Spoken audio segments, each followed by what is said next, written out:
ዛሬ እኮ ሰኔ 30 ነው መምህር መምህር መምህር ማነው መምህር ማነው መምህር ማነው መምህር አስታወስከኝ?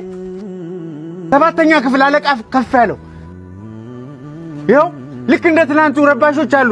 በደንብ ጽፌያለሁ። ይኸው ቅጣቸው። ምንም ቢያድግ ጊዜ ቢሄድ ደጉም አብሮ የተማረ አብሮ የተላፋ ጎዳና ሲወጣ አኳኩሉ ብለው እንዴት አይፈልጉም? ነጋል ነጋላሉ ነክተው ግን ባልሳሙ ልጅነት ናፈቀኝ ለዛና ቀለሙ አኩኩሉ በሉ አያጅቦ አለ ብሎ የጠየቀ ከሰውነት አርፎ ላውሬ የተጨነቀ ወርቃማው ትውልድ ወዴት ተደበቀ? አደግን የእድሜ ጣራ ወጣ ሳንደበቅ እንኳን በአውራ ጎዳና የሚፈልገን አጣ። አደግን እድሜም ኮበለለ ፊደል ካስቆጠርከው አባከና ብሎ የጠየቀህ አለ የለም።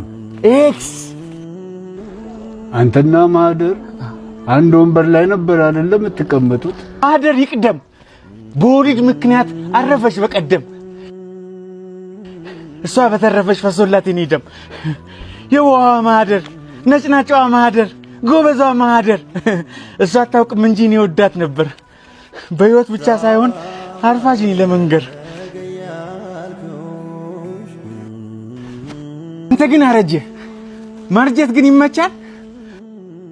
አኳኩሉ ህይወት ፈላጊ ከሌለ መደበቅም እኮ በጣም ይሰለቻል።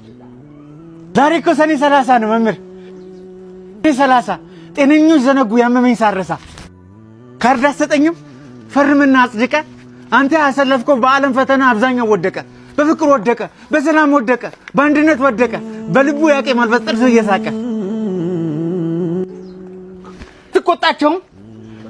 ትቆጣቸውም ዛሬ አንተን አይፈሩ። ትልቅ አገር ይዘው ለጥላቻ እንጂ ለፍቅር አይሰሩ። በዚህ ከቀጠሉ ይወድቃሉ እንጂ አይዘዋወሩ። ተቆጣ ተውበል በርሲሳ ድብድቡ ይቅር ዛሬ እንታረቅ ለሰኔ 30 እንታረቅ። ሰላሙ ሰኔ 30 አንዱ ይወድቃል ሌላው ሲነሳ